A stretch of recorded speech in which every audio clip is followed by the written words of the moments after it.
Data ini menegaskan bahwa tingginya perokok anak di Indonesia bukan lagi masalah yang bisa disepelekan. Jika tidak dicegah mulai sekarang, jutaan anak akan terancam kesehatannya dan bonus demografi menjadi mustahil untuk dicapai. Menurut riset Kemenkes RI tahun 2023, sebanyak 71,3% remaja mengaku membeli rokok secara batangan dan 60,6% diantaranya tidak pernah dicegah saat membelinya. Maka, masalahnya bukan lagi pada ketiadaan aturan, masalahnya ada pada lemahnya implementasi dan pengawasan.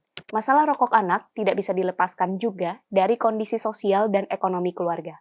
Berdasarkan Survei Sosial Ekonomi Nasional Badan Pusat Statistik tahun 2024, pengeluaran rumah tangga untuk rokok menempati peringkat kedua terbesar setelah makanan dan minuman jadi.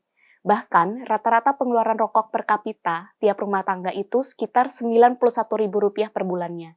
Nominal ini naasnya lebih tinggi 2 kali lipat dari pengeluaran untuk daging sebagai sumber protein hewani. Fakta ini menyedihkan sekaligus mengkhawatirkan. Uang yang seharusnya digunakan untuk memenuhi gizi anak justru habis untuk rokok. Bagaimana menurutmu solusi terbaik untuk mencegah perokok anak? Apakah menurutmu negara sudah cukup hadir melindungi anak dari rokok? Langkah apa yang menurutmu perlu kita perkuat? Bayangkan, anak usia 10 tahun sudah bisa beli rokok batangan di warung dekat rumahnya. Ini bukan saatnya kita menyalahkan anak, tetapi bagaimana kita memastikan sistem agar berhasil melindungi anak dari ancaman rokok. Sini kita bahas bareng. Berdasarkan Survei Kesehatan Indonesia tahun 2023 yang dirilis oleh Kementerian Kesehatan Republik Indonesia, jumlah perokok anak usia 10 hingga 18 tahun terus meningkat. Pada tahun 2018, jumlahnya sekitar 4,1 juta anak. 5 tahun kemudian, melonjak menjadi 5,9 juta anak. Lebih memprihatinkan lagi, 2,6% anak mulai merokok sejak usia 4-9 tahun, dan 44,7% lainnya telah mulai merokok di usia 10-14 tahun.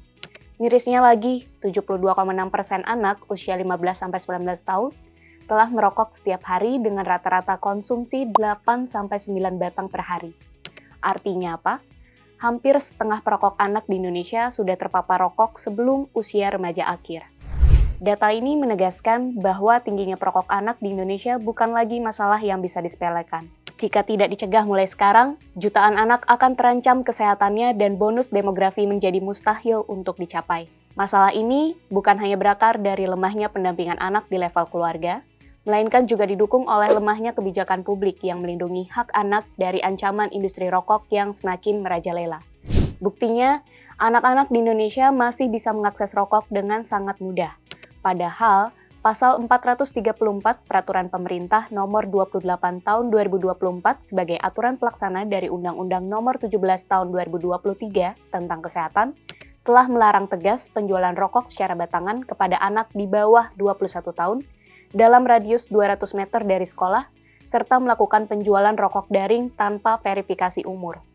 Meskipun Indonesia telah memiliki aturan tersebut, nyatanya hal tersebut tetap dapat diakses anak secara mudah. Ya, tiada lagi tiada bukan, yakni rokok itu sendiri. Menurut riset Kemenkes RI tahun 2023, sebanyak 71,3% remaja mengaku membeli rokok secara batangan, dan 60,6% diantaranya tidak pernah dicegah saat membelinya. Maka, masalahnya bukan lagi pada ketiadaan aturan, masalahnya ada pada lemahnya implementasi dan pengawasan. Penjualan rokok batangan masih terjadi di mana-mana. Pengawasan di tingkat daerah pun masih minim dilakukan oleh aktor yang seharusnya berwenang. Sanksi pada pelanggar pun jarang diterapkan secara konsisten. Akibatnya, larangan hanya berhenti di atas kertas, gagal menimbulkan efek jera, tanpa ekosistem yang mendukung, dan anak-anak tetap terus menjadi korban. Fenomena baru yang memperparah masalah maraknya perokok anak adalah meningkatnya promosi penggunaan rokok elektronik atau vape di kalangan remaja. Produk ini sering dipasarkan sebagai alternatif yang lebih sehat dibandingkan rokok konvensional dan menawarkan beragam rasa yang menarik minat remaja. Padahal, menurut studi Meehan dan Meister tahun 2024, vape mengandung nikotin yang sama adiktifnya dengan rokok konvensional yang dapat merusak perkembangan otak, memicu peradangan paru, masalah jantung, pembuluh darah, gangguan kecemasan, bahkan menjadi pintu kecanduan dengan rokok konvensional. Kemudian, harga rokok di Indonesia yang masih murah juga menjadi faktor utama yang membuat rokok begitu mudah diakses oleh anak dan remaja di Indonesia. Ketika rokok batangan masih bisa dibeli dengan uang jajan harian anak, kita sedang membiarkan mereka berhadapan langsung dengan risiko kecanduan sejak usia sangat dini. Kondisi ini sayangnya tidak berdiri sendiri. Situasinya justru diperparah oleh keputusan pemerintah untuk melakukan penundaan kenaikan tarif cukai hasil tembakau selama 3 tahun ke depan. Artinya, dalam 3 tahun ke depan, harga rokok berpotensi tetap terjangkau, bukan hanya bagi orang dewasa, tetapi juga bagi anak-anak dan kelompok masyarakat berpendapatan rendah. Dalam konteks pemerintahan Prabowo Gibran, kebijakan fiskal yang tidak menaikkan cukai rokok ditambah dengan belum disahkannya aturan teknis pelaksanaan peraturan pemerintah nomor 28 tahun 2024 pasca 2 tahun disahkan, menjadi sinyal yang patut dikritisi dalam agenda perlindungan anak dari ancaman rokok. Tanpa aturan turunan yang jelas, perlindungan anak dari ancaman rokok hanya berhenti di atas kertas. Tanpa tekanan harga, anak-anak tetap bisa membeli rokok dengan mudah. Tanpa penegakan hukum yang kuat, larangan penjualan rokok kepada anak hanya menjadi formalitas. Padahal, berbagai riset sudah sangat konsisten menunjukkan satu hal. Harga adalah instrumen paling efektif untuk menurunkan prevalensi perokok anak. Riset Center for Indonesia Strategic Development Initiative atau CISDI tahun 2021 menunjukkan bahwa kenaikan cukai sebesar 30% tidak hanya efektif menekan konsumsi rokok, tetapi juga berpotensi menambah pendapatan negara hingga 5 triliun rupiah. Dana ini bisa digunakan untuk mendukung pekerja tembakau agar beralih ke pekerjaan yang lebih layak dan berkelanjutan. Temuan ini diperkuat oleh survei Pusat Kesejahteraan Jaminan Sosial Universitas Indonesia tahun 2024, yakni sebanyak 74% perokok menyatakan akan berhenti jika harga rokok mencapai Rp70.000 per bungkusnya. Ini menunjukkan bahwa kebijakan harga bukan sekedar kebijakan ekonomi, melainkan strategi perlindungan anak yang patut diperhitungkan agar mereka terlindungi hak kesehatannya. Masalah rokok anak tidak bisa dilepaskan juga dari kondisi sosial dan ekonomi keluarga. Berdasarkan Survei Sosial Ekonomi Nasional Badan Pusat Statistik tahun 2024, pengeluaran rumah tangga untuk rokok menempati peringkat kedua terbesar setelah makanan dan minuman jadi. Bahkan, rata-rata pengeluaran rokok per kapita tiap rumah tangga itu sekitar Rp91.000 per bulannya. Nominal ini naasnya lebih tinggi 2 kali lipat dari pengeluaran untuk daging sebagai sumber protein hewani. Fakta ini menyedihkan sekaligus mengkhawatirkan. Uang yang seharusnya digunakan untuk memenuhi gizi anak justru habis untuk rokok. Anak-anak tumbuh di rumah yang menormalisasi perilaku merokok, melihat rokok sebagai kebutuhan sehari-hari, bukan sebagai ancaman kesehatan. Tanpa intervensi kebijakan yang kuat, kita sedang membiarkan lingkaran kecanduan rokok antar generasi terus berulang. Perokok dewasa hari ini menjadi contoh bagi perokok anak di esok hari. Siklus ini pun memengaruhi kemajuan penurunan stunting, kemiskinan, serta kualitas sumber daya manusia Indonesia ke depan. Masalah berikutnya yang tidak kalah serius adalah tingginya intervensi industri tembakau dalam kebijakan publik. Buktinya, industri tembakau tidak hanya melakukan lobby, tetapi juga masuk melalui program tanggung jawab sosial perusahaan, kerjasama lintas sektor, bahkan di bidang kesehatan. Situasi ini menciptakan konflik kepentingan yang serius. Ketika ruang kebijakan yang seharusnya berpihak pada rakyat justru memberi ruang gerak bagi industri, maka perlindungan anak menjadi taruhannya. Tak heran jika kita mulai mendengar pernyataan pejabat publik yang justru melemahkan kebijakan kesehatan, salah satunya seperti usulan gerbong kereta khusus perokok. Semakin liarnya usul-usulan ini menunjukkan adanya pergeseran keberpihakan.